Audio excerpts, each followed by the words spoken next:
హృదయమొక అద్దమని నీ రూపు బింబమని తెలిపేను హృదయం నీకు సొంతమని బింబాన్ని బంధింప తాడేది లేదు సఖి అద్దాల ఊయల బింబమూగే చలి నువ్వు తేల్చి చెప్పవే పిల్ల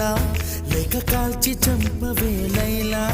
నా జీవితం నీ కనుపాపలతో వెంటాడి కవేటాడొద్దే లేదని చెప్పా నిమిషము చాలు లేదన్న మాట తట్టుకోమంటే మళ్ళీ మళ్ళీ నాకొక జన్మే కావాలి ఏమి చేయమందువే